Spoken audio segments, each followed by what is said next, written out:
Guilherme, nosso coordenador da enfermaria de Oro Valvar, vai falar de mais alguns casos, e aí você vê que realmente são muitas possibilidades, né? Então, com o tempo que a gente tem, fica corrido, né? Mas, Guilherme, obrigada.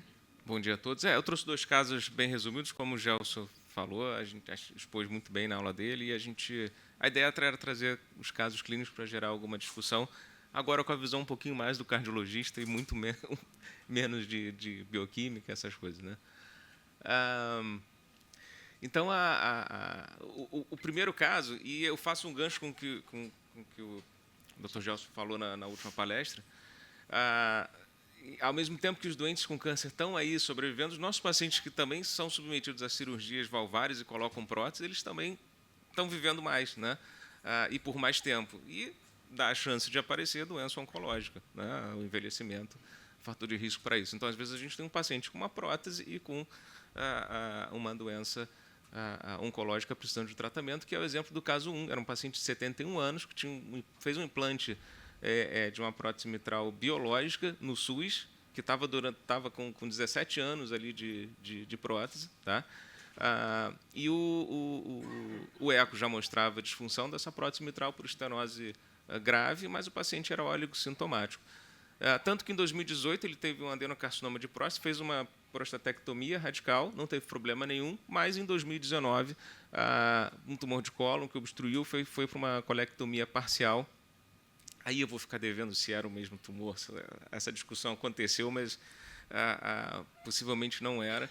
Enfim, mas o ponto que eu quero chegar é que nesse pós-operatório ele faz um edema agudo de pulmão. A BNP chega a 30 mil, um tempo longo de CTI. Isso aqui ele já estava no cenário da medicina privada. E esse paciente quase que tem complicações sérias no pós-operatório, então a gente já vê que essa doença valvar, essa estenose de prótese, já causava problemas para ele. Tá? Mas sai dessa internação, etc., e vem para o segmento ambulatorial, oligosintomático, né, com essa disfunção de prótese, mas com esse passado já. E trazendo alguns problemas, uma TC de abdômen que mostrava já lesões hepáticas, sugerindo metástases, 6 nódulos ali hipocaptantes, divertículos cólicos só, enfim, sem outros problemas na tomografia, mas já com essa alteração sugerindo a metástase hepática, né?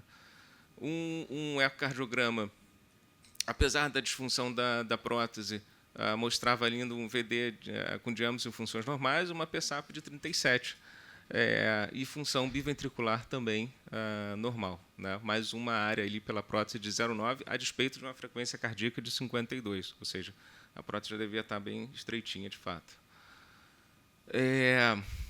A proposta da oncologia era quimioterapia, uma possível futura ressecção ou embolizações percutâneas dessas lesões hepáticas.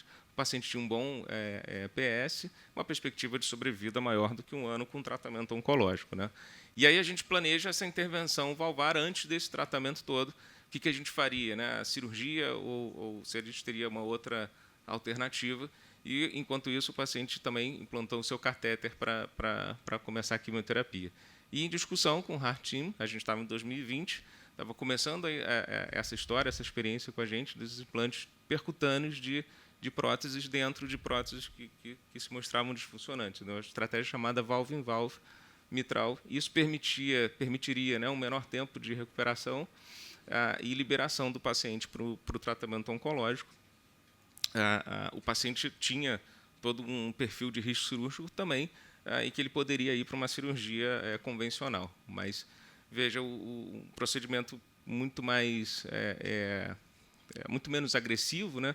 Para os senhores terem uma ideia, é feita uma punção de veia femoral, depois uma punção transeptal, e aí a prótese nova vai ser expandida dentro da prótese que estava com estenose, que estava com disfunção, né?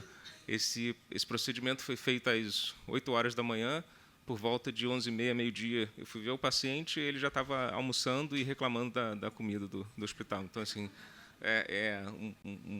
um comportamento totalmente diferente se ele tivesse feito uma cirurgia de peito aberto, inflamado, tempo de CTI, etc., né?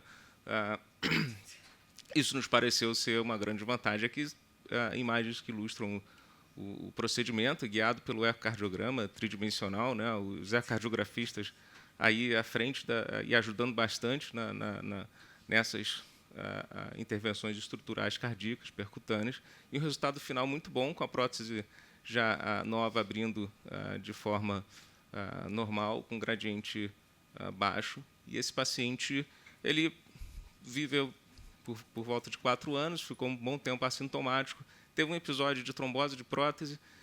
Na época, a gente suspendeu a anticoagulação, teve que voltar. Não sei se a doença oncológica aí foi associada a essa trombose, mas hoje a gente sabe que a gente deve manter esses pacientes com válvula em válvula mitral anticoagulados. Né?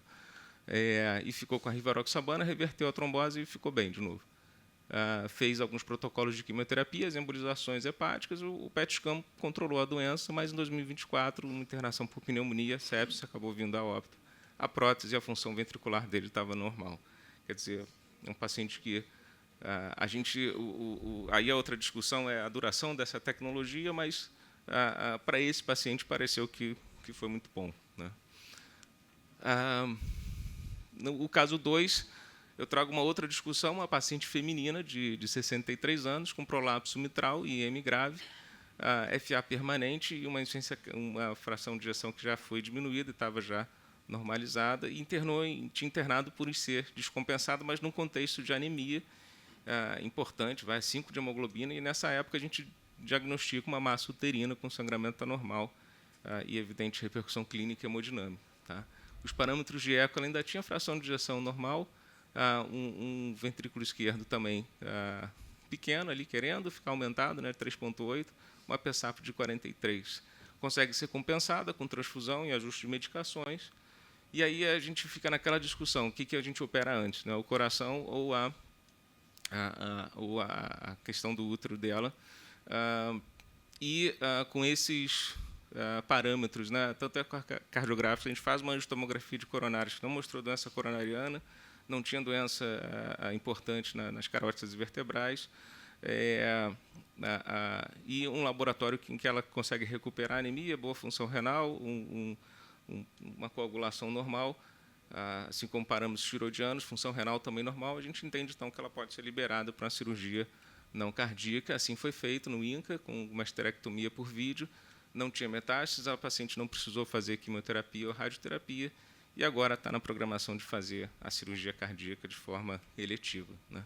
Rapidamente, para a gente passar aqui que a estenose aórtica grave, nesse contexto, é o grande vilão para a cirurgia não cardíaca. São pacientes que têm maior risco de não aguentar o pós-operatório, então é a lesão que a gente olha e fica sempre mais preocupado, que a gente normalmente tenta abordar essa lesão antes de uma cirurgia não cardíaca, a não ser que sejam procedimentos de urgência e emergência. Né?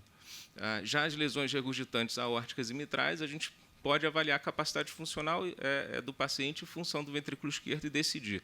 Assim como a estenose mitral, só tomar cuidado na estenose mitral se a PSAP for acima de 50 e o paciente estiver muito sintomático. E, nesse caso, é desejável a gente fazer a correção valvar antes. Tá bom? E era isso. Obrigado.